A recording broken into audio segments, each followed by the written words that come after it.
voice, the ventilation system in the large room, so everybody can hear you? How bad? Not good with opening statements, so I'll say it's upon us. And this is an event that is that this or is that that? Who's got your mic? It's We on. need to count this one. Yeah. Can we shut this one off? I mean, I got a big I got a big voice. All right. It's upon us, and we have a mission like we do every year. And you try to maybe say it a little bit differently, but it's hard when you have the same philosophy and you're coaching guys that are about that philosophy. And then they buy into that philosophy, and then you sound like a broken record because it's about distancing yourself from the opponent. I remember the first press conference I had coming back here, and I said we were surrounded, with the Gophers and Nebraska, Oklahoma State, Penn State, and that's still the case. Challenge is great. We like challenges.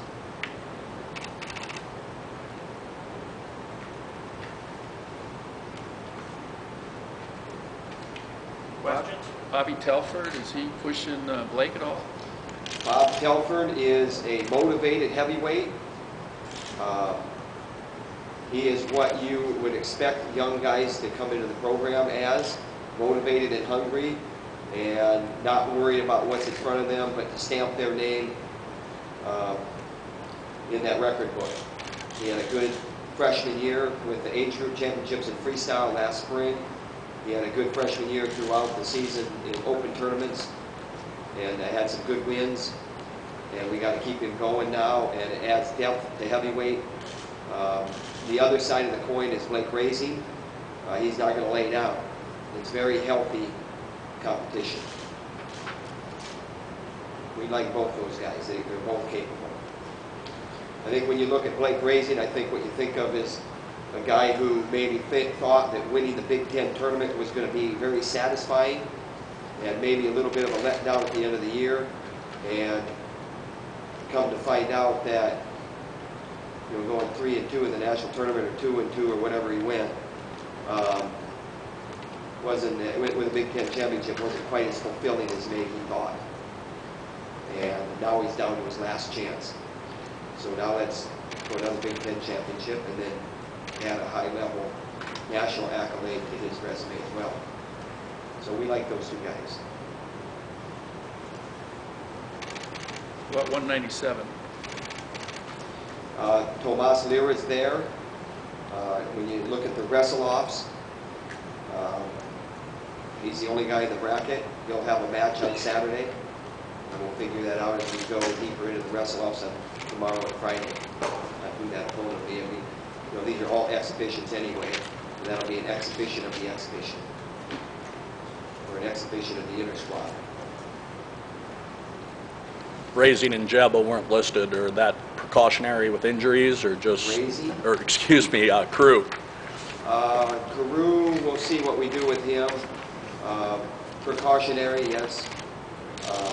We're taking it one step at a time. The thing with Carew, you have a real unique fella there, where he's, a lot of guys are about the process and the competition, and that's what we like. Carew, and I say this in not a derogatory way, but he's more about the championship, about when the lights are on. He's not so much about the process. Looking back in the history of this program, guys like Alger and Ironside and guys like that, they were about the process as much as they were about the competition arena, and the two went hand in hand. And Carew is let's get on with the lights and the camera and the action. And so he's a unique guy there. He's a fun guy to be around. we have to sometimes talk him into certain things, but once he gets pointed in the right direction in that room, even in the practice setting, he's all about doing the work as well. So we'll see if he gets a match or not this weekend. Coach, you're coming off a year where you didn't have any NCAA champions, and you finished third as a team. Is there a sense of sour taste in their mouths from last year? I mean, there's, again, broken record time. You look at that poster there, and there's 4 guys on that poster that are returning All-Americans, and none of them got what the program's about or what they're about. And even, I mean, if all 4 got what they wanted, there's still work to do, because then there are 6 other weights that have to attain what they've attained. I don't know if there's ever a year where there's, across the board satisfaction, and that mentality is prevalent. It's always been prevalent in my life. Became even more so wrestling for Gable. Never satisfied type philosophy. I think that's how those guys are. None of those guys are satisfied, and short of perfection, and that's pin everybody every time and win a national championship in 10 weight classes. That would be a pretty good year. And is that realistic? Who are you going to tell that's not realistic to in those 10 weight classes? So.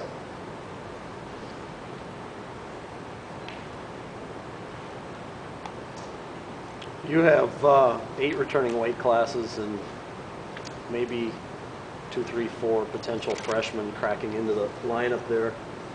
What have you seen from that group, the freshmen, as far as development goes? Very interesting that you say we have 8 returning weight classes, because yes, and very interesting what you said, because those 8 weight classes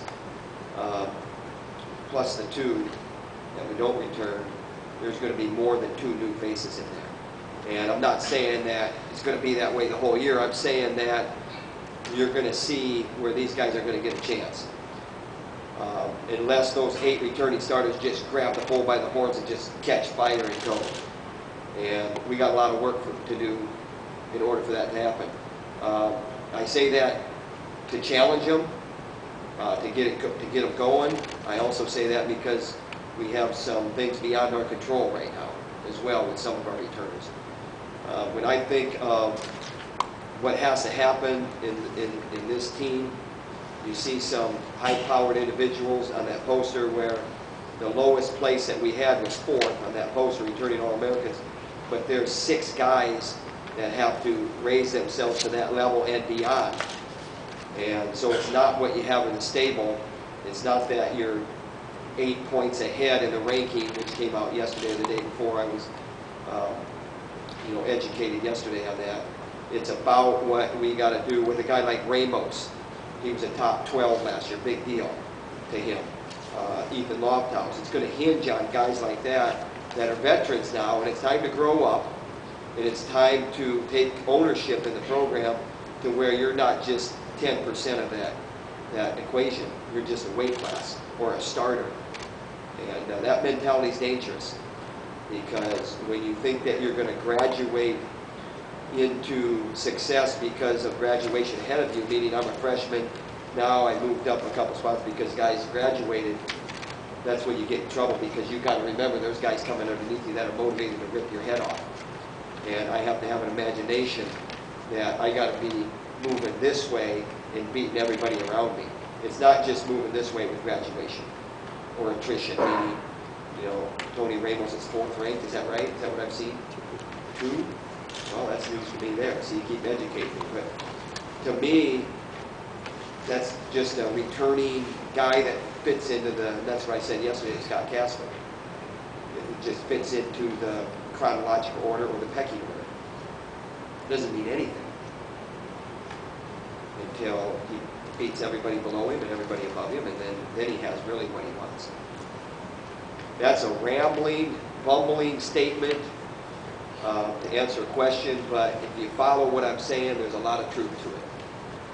There's a lot of truth to it. And it goes back to what our daddies all taught us and our moms, and that is you don't get anything that you deserve. You get what you earn. And you know, these guys, Tony Ramos may deserve that second ranking now based on attrition, but he hasn't earned it. And neither has the guy above him or the guy below him. It's all experts weighing in. And now when I came in here and I said it's upon us because now it's time to start stamping our name into that record book in 2011-12. Who do you see as the leaders on the team?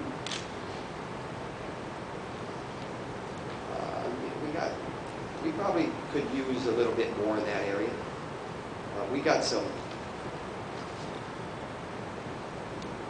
I tell you what we got. We got a lot of guys that are like punching people and stuff. And there's some tough guys that you could call them leaders. But I want to see guys that are going to wrestle tough. I want to see guys that emotions are under control. They're going to wrestle tough and score points in wrestling. And we see a lot of this right now. Starting to lose their cool a little bit. Little freshman that isn't supposed to be fighting them is fighting them, and then all of a sudden somebody steps back and pops them. That's not toughness to me. And we want to see guys that are tough on the mat within the rules of the sport of wrestling, and then carry it to the edge because I'm a hustler, because I'm mentally tough, because I'm emotionally tough, because I'm spiritually tough. So we need some work in that leadership category. We need guys that not just say, hey, I'm doing it right. You know, look at me. But we need guys that are going to grab guys and say, I'm an extension of the coaching staff, and what you're doing is out of line, and by God, you're going to get it right, or you might have to answer to soap in the pillowcase.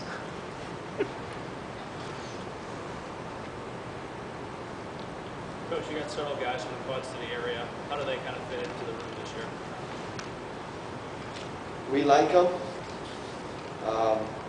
Premature question because we have wrestle-offs coming up, and then we have we have two events that I call preseason events. We have St. Louis and then the Iowa City Duels. And St. Louis is going to be good because we'll throw everybody in those brackets, and that will be another tryout. Iowa City Duels, we have 3 dual meets. We'll be able to put different guys in there if we need to find out what we have. But those guys, and you know, you're talking about Ty Clark, and you're talking about Stu and Walt Gilmore, and we got, you know, Brody Ambrose, and you know, he won't factor in as much, but remains to be seen. 133 is deep and competitive. We got Krutzinger, we got Tony Ramos, we got Clark. You know, between those 3 guys, somebody's going to get the job done. And you know, Clark's waited a long time. You know, last year I think he probably thought that he should have, could have, would have been the guy. So now you got to show us with performance. Talk a little bit about what Michael Kelly has shown you the year he's been on campus. Michael Kelly has shown us that he is a tremendous competitor. He is very capable. Probably, if I can critique him a little bit, needs to be more consistent, probably. And then you'll have something there. He's in also a deep weight class. With, you know, a guy that posted Derek St. John, among others. And, you know, we'll see how that shakes out this weekend. We like Mike Kelly. We like all our guys. He's shown us that he's capable. He's very capable. We just need to maybe see a little more consistency. Is 49 an option at all for him there? He's certified at 49. Right now, it's not an option. So we'll see if it becomes one. We have Jake Paulwing at 49. We have Carew at 149. We have You know, you ask Brody Grothus, another Quad Cities guy, you know, if he wants to wrestle or not, and he'll probably tell you he does. He's one of the few freshmen that comes in that wants to wrestle. And that'd be a tough assignment, but good for him. And he hasn't told me that, but I know that I've heard it from Coach Bush and people over there, that he's not in it just to sit a year and wait. He's in it to, and that's how he trains too. And you never know how freshmen are going to be in the long haul, but right now he appears to be doing a pretty good job as far as buying in, or has bought in and hit the road hard when he got on campus here. I mean, he's hard at it. So we'll see what happens. This weekend's going to tell us a lot about our lineup. Tell us a lot. Coach, can you talk about Matt McDonough? Matt McDonough is one of the guys that I'm talking about being maybe more of a leader. He heard it from a performance point of view where he's the natural guy to look to. I look to him, and he's a good example. He's as good an example as we have in the room. He's a big 25-pounder. He's very disciplined with his weight. He is literally the last guy to leave every night, every practice. He doesn't miss workouts. He's about the right things. We have to maybe have him more of a hands-on and maybe a voice, maybe. You know, I don't know if that's something that is going by the wayside maybe these days, but it's certainly lacking in our room right now, where somebody just would step up and be a vocal leader. Metcalf was that kind of leader. He was a vocal leader. We don't really have that right now. You know, Metcalf came to town and he was calling, you know, our veteran, highest accolade guy out in sprints and whatnot. You know, that was Mark Perry, and that helped Mark Perry a lot. And we need guys that are going to hold other people accountable. And Matt McDonough can be that guy. That's not being critical. That's just an observation that is on my mind the last couple of months or so through the summer, where we really don't have that.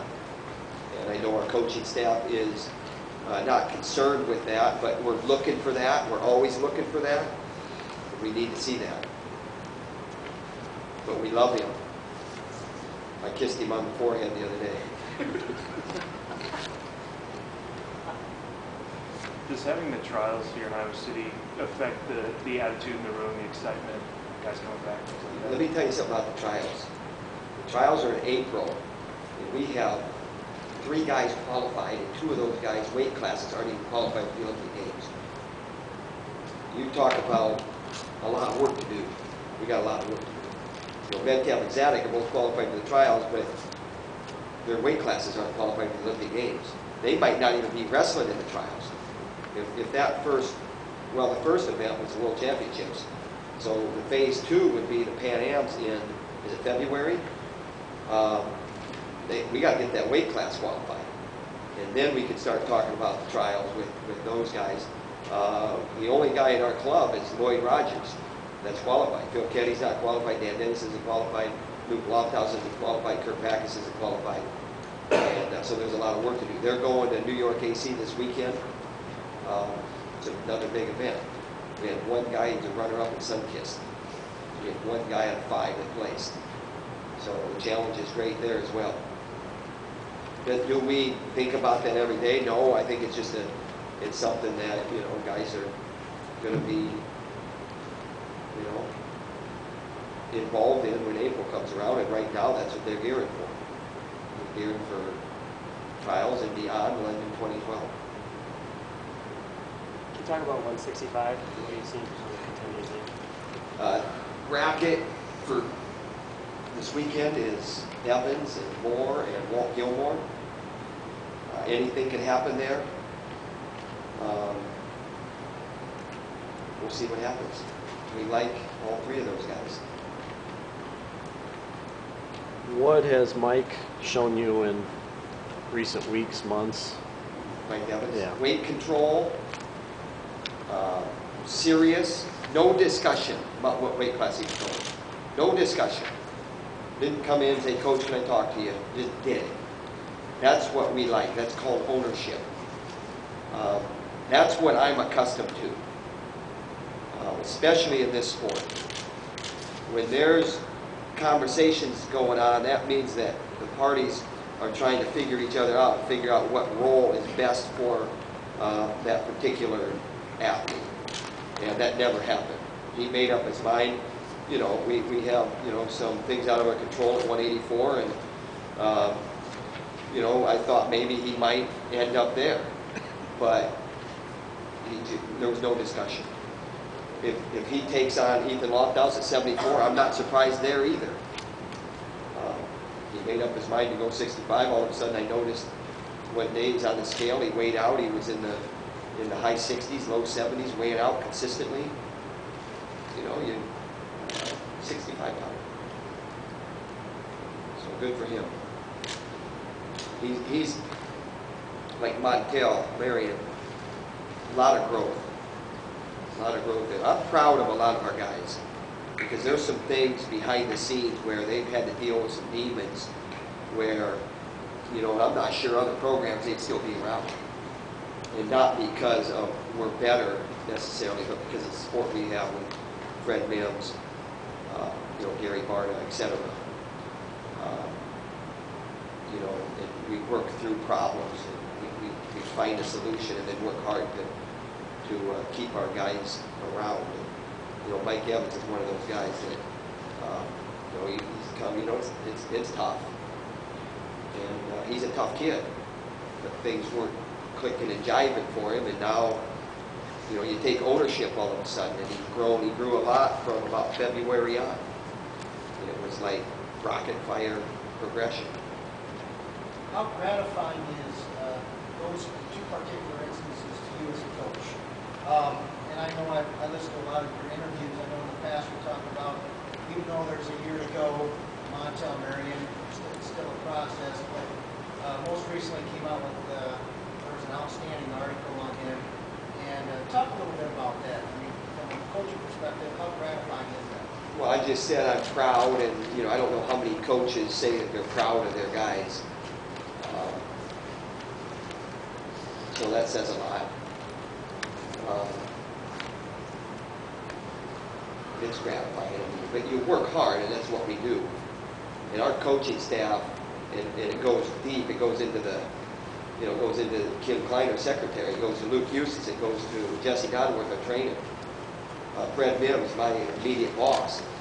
I mean, all those people are involved. You know, Kim Klein is at my home helping make the occasional meal that we have occasionally. She's right there with my wife and Terry's wife and Kurt Backus' wife and Luke Eustace's wife. And so it's not just a job. We're showing up here, and then when you leave here, it's over. It's what you do. So it's gratifying, but I can't imagine being any other way. And I learned from the best. I mean, you know, you think Gable was running the team. He wasn't. Kathy Gable was running the team.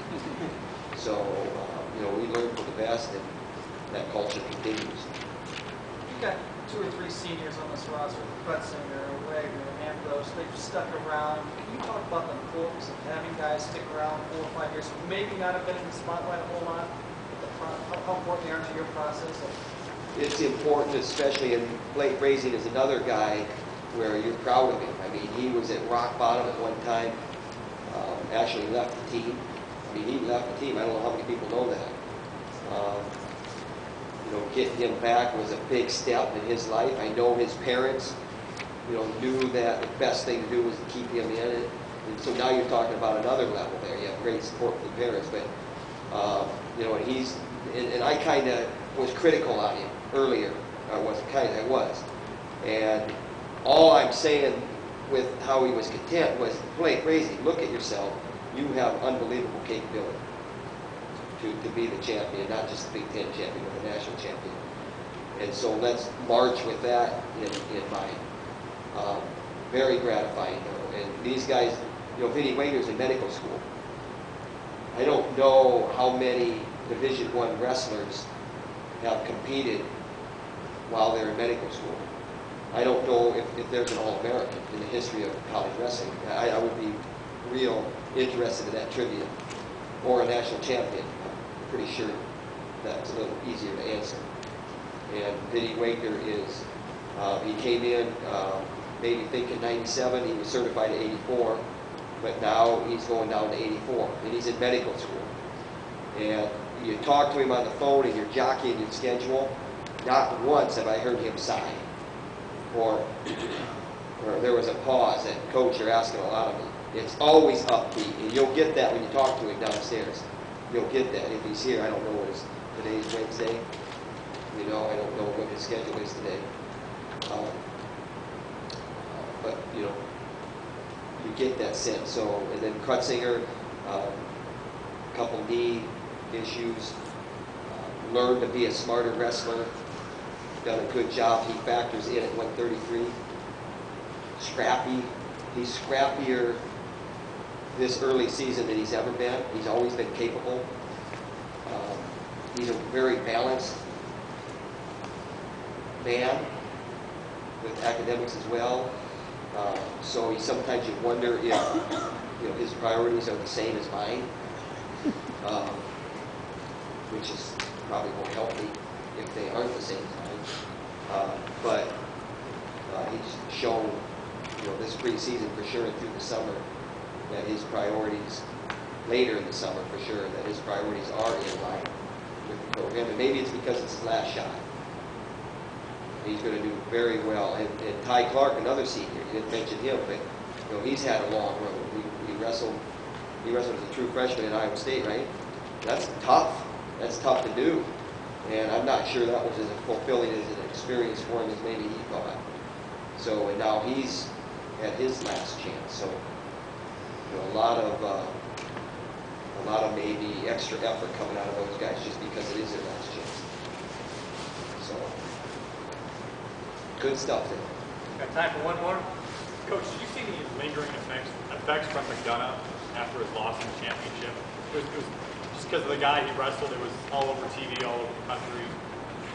No, I think if anything, not that he needs it, but if anything, he probably,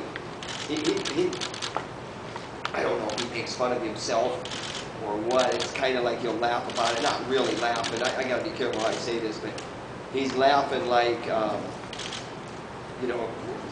here it goes again, and then we watch the rules video and, there's McDonough getting tilted by Robles. So there's constant reminders of fueling the fire. It's kind of like the Metcalf loss. The backflip was shown over and over and over again. Then there was a controversy with the push. And then we had to go through a process with the NCAA Rules Committee where they were going to sanction Metcalf. And so it just kept carrying out and on and on and on. Constant reminders. And those two guys don't necessarily need them. But that helps him more than it hurts him. But it wouldn't be any different if he didn't see it frequently. He's a unique fellow when it comes to competition.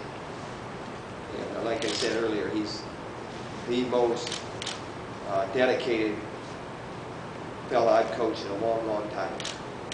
He abstains from alcohol, puts the right stuff in his body, is constantly tweaking and figuring out how his body and mind and emotions run at optimum, and always bouncing things off the coach. When I was talking about leadership, I'm not saying that he's not a coachable person. I'm not saying that he's not a all-in from energy point of view.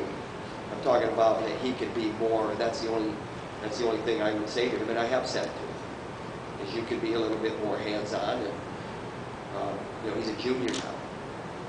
First year, he was a freshman, had a lot of success. Second year, well, he's a sophomore. You got some other seniors in the lineup.